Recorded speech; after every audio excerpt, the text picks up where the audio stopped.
Good afternoon. Welcome to the webinar.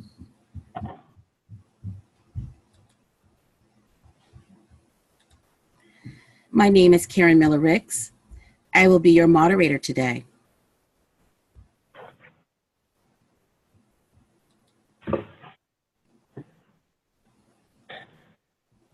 Our topic today is Innovating for More Equitable Assessment. Following are a few technical notes of information to assist you during the webinar. If you have a technical problem during the broadcast, please call Zoom support at the toll-free number typed in red and provide today's webinar ID that you see also typed in red.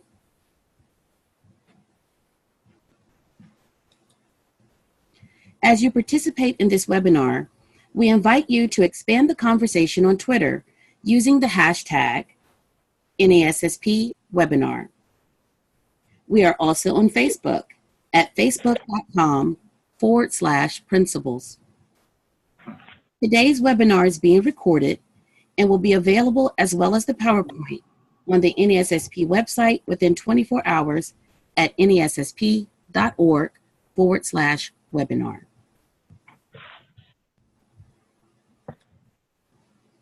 We are pleased to have with us today Mike Nesterak. Mike Nesterak is the director of the Product Innovation Center at Northwest Evaluation Association, NWEA.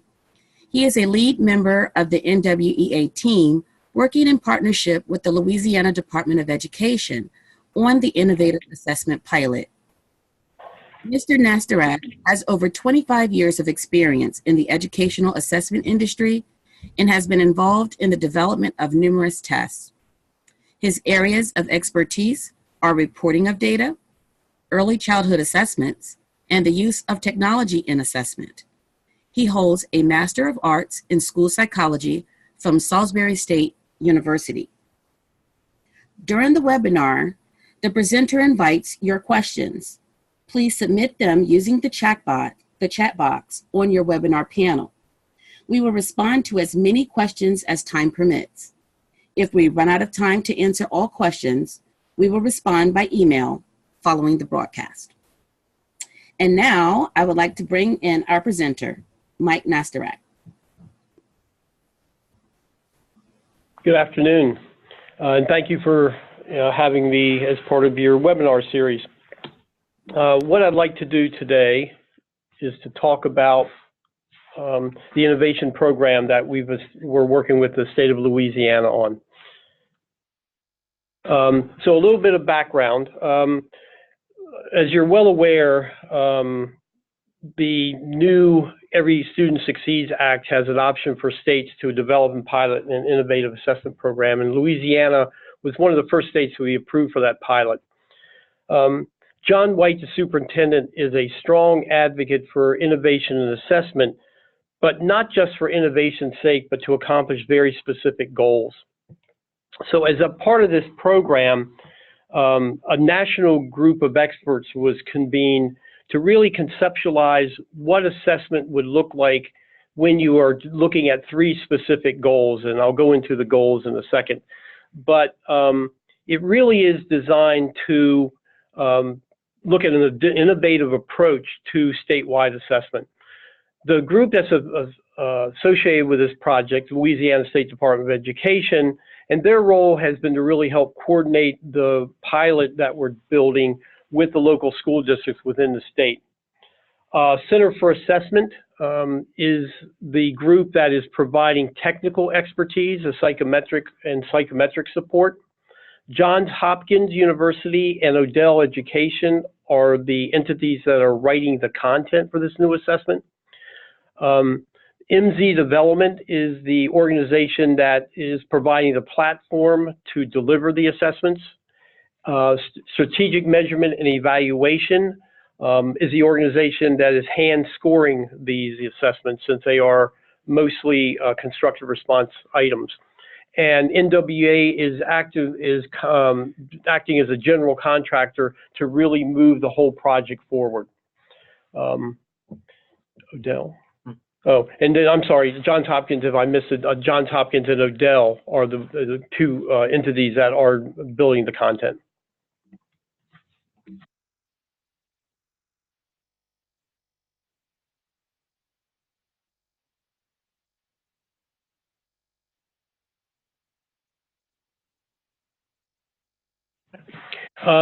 The focus of the project, there are really three primary goals of the Innovative Assessment Pilot. One is equity, one is time, and one is instructional relevance. So to increase equity through test design, that's really what is really innovative about this project. We tend to investigate closing achievement gaps based on post hoc data analysis. Once we get the data back, we look at it and say, there's a achievement gap. How do we then go ahead and attempt to close that gap? This is a valid and useful approach, but what we really are looking at with this particular project is, can we address the issue on how to close the achievement gap by really addressing the test design itself? The second goal that John White and the department had was, how can we reduce testing time? So one of the reasons that this is innovative is that we are looking at integrating language arts and social studies content into a single test assessment and not having separate assessments. And instructional relevance. One of the big criticisms around assessments, particularly accountability assessments, are that they don't provide information in a timely way, and therefore there's really no impact on instruction. So the approach, basically we're developing a pilot of a through-year model of assessment. And through-year is a term that is an umbrella term for an approach to assessment, where assessments are given throughout the school year and then potentially aggregated to provide an end-of-year summative evaluation of performance. This is what we're proposing, and what we're building is a model of a through-year assessment design. The assessments are given 3 to 4 times a year when a student completes a particular specific unit of instruction.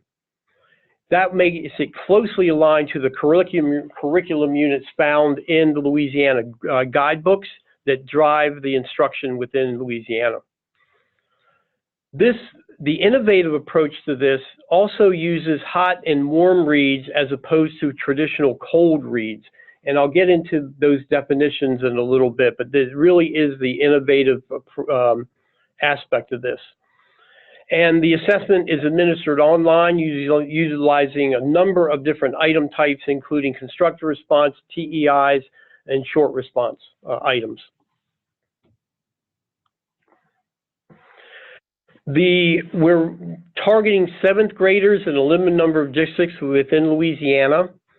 As I said earlier, we're looking at the option of adding social studies and language arts combined into a single assessment design.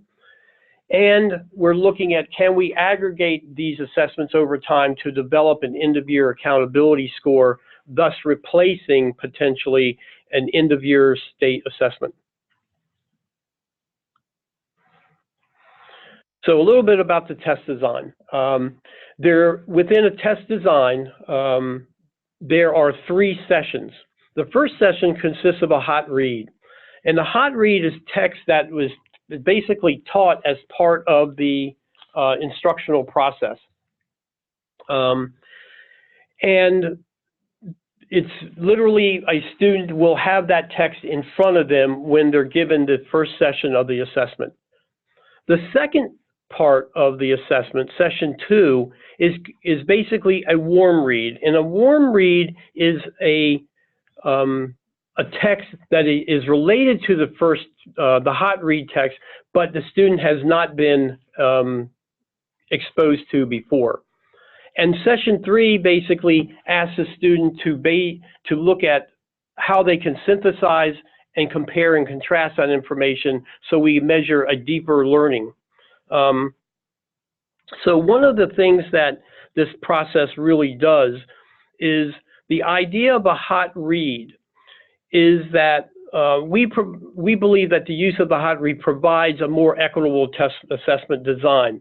It helps ensures that all students come into the test with the same degree of background knowledge so that they can demonstrate their true understanding of a passage. A traditional reading assessment relies on cold reads, passages that students are not familiar with, what we refer to as, drop from the sky passages. No one's seen them before. And we think that this implementation of cold reads basically may be a problem from two perspectives. In order to truly measure a student's reading comprehension, one must measure their deeper understanding of the text. And this may require some background information on the subject. So imagine having a cold reading passage about the Cuban Missile Crisis and being asked to analyze and synthesize the information without having some degree of background about the Cold War, President Kennedy, or other aspects of that time period.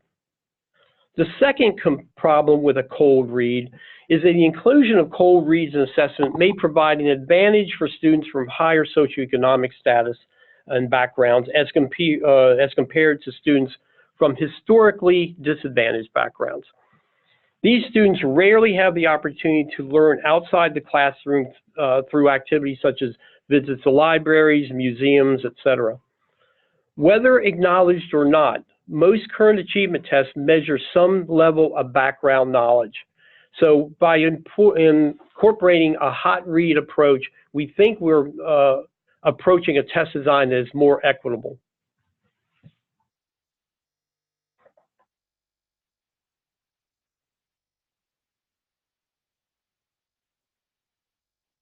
So some examples of hot and warm reads. And these are not necessarily designed for 7th graders, but they are examples of a hot and warm read. So the first example would be, What is the 4th of July to a Slave by Frederick Douglass. The student would actually use that text in the classroom during instruction and also have that text available during session 1 to refer to it. The warm read is an example related to this hot read would be President Obama's 2007 speech on the American Dream.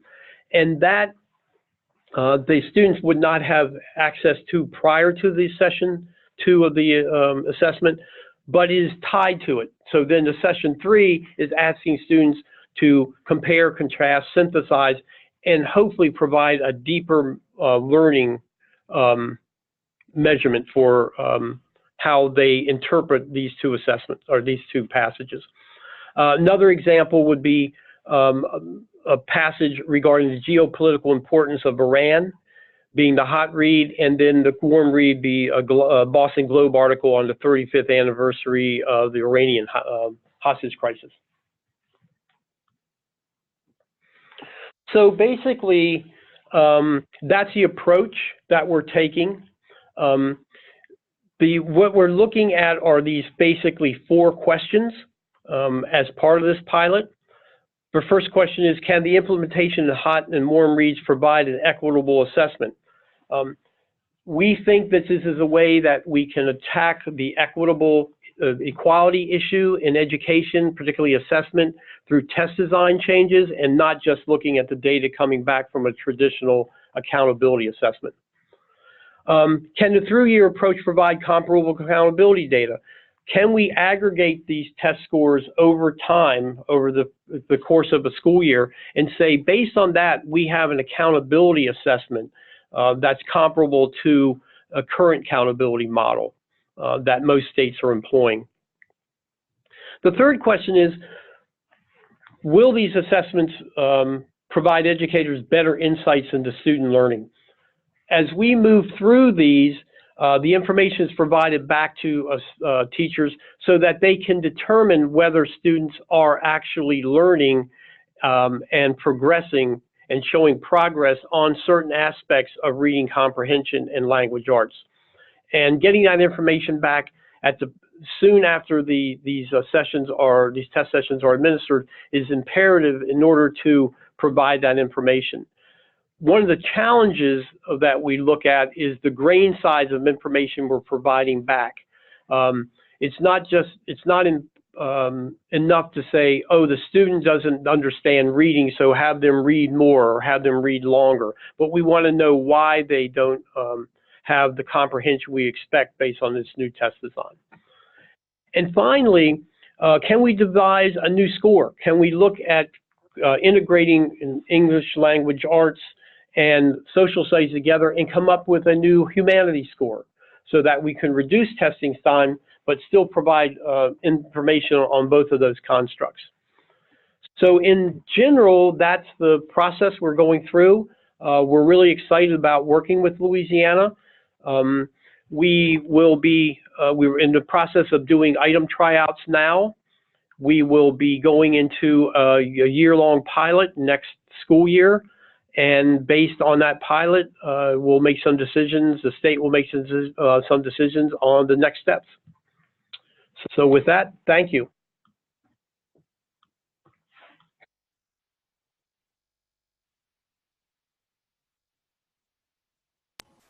Thank you, Mike.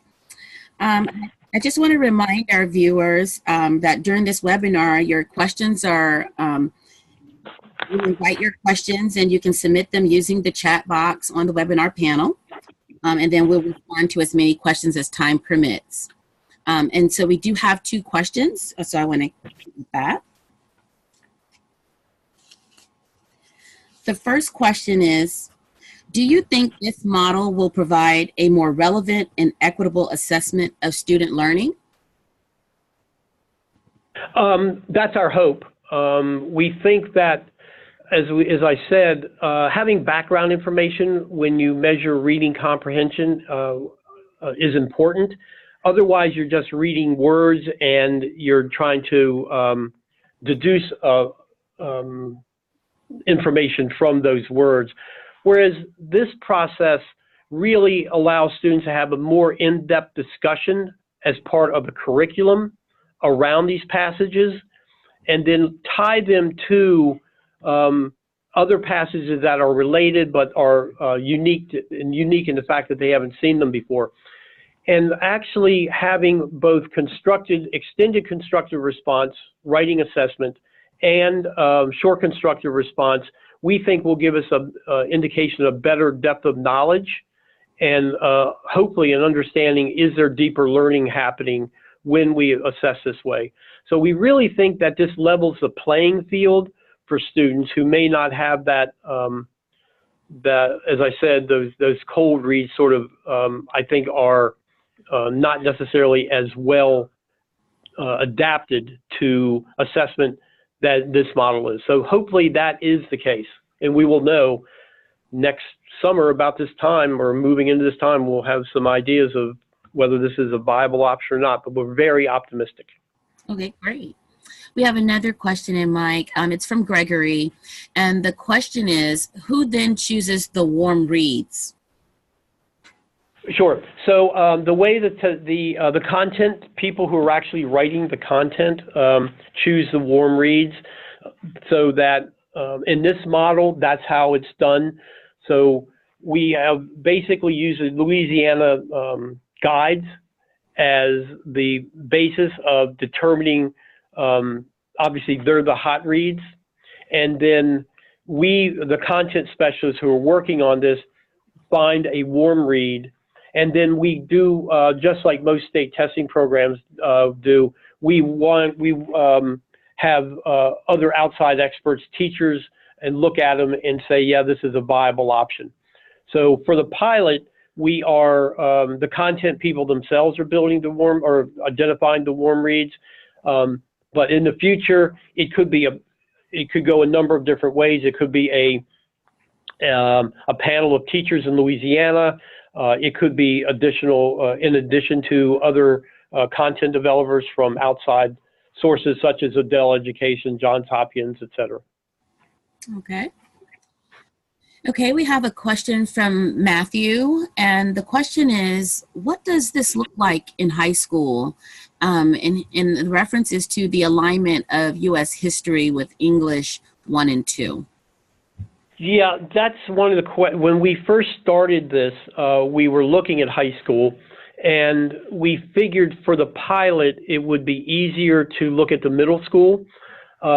One of the questions that we are going to have to wrestle with, if indeed this pilot is successful, and we expand it both up and down into lower grades, but also into high school.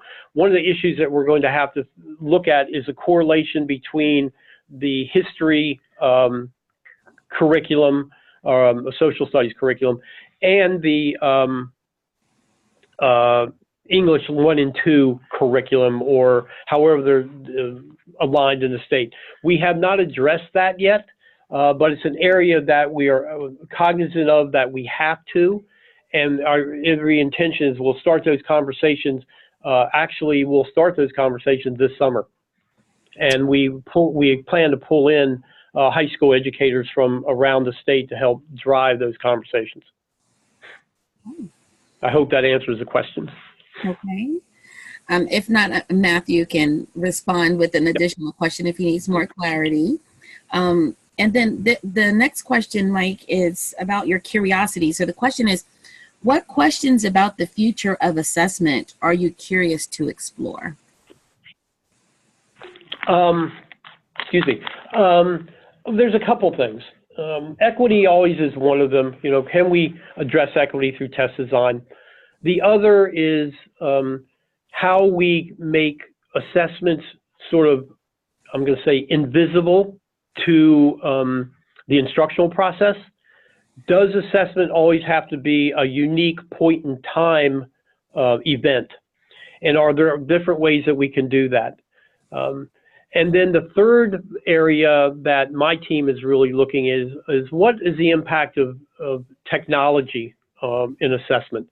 So we're looking at emerging technology such as augmented reality. Can we take kids into environments that they can't go into through augmented reality, and therefore design new assessments and new item types based on that technology? So I'm thinking that that technology is going to be a huge driver in assessment, and I'm hoping that assessment comes along for the ride, because I think there's some great opportunity moving forward with some emerging technology. As I said, augmented reality, virtual reality, etc. So I think that's the future. Oh, sounds fascinating. I'm a person who appreciates assessments myself. Well, Mike, I do want to extend another thank you again for being with us today as we end this presentation. And I do want to also extend an invitation to join your colleagues, all of those who are looking at the webinar today, to join us and your colleagues for the 2019 National Principals Conference, which is sponsored by NASSP on July 18th through the 20th this year in Boston, Massachusetts. You can learn about the conference and register at the address shown on this slide, which is www.principalsconference.org. Okay, so again, I want to thank you for joining us today, Mike, and for all of you out there. Thank you. Thank you.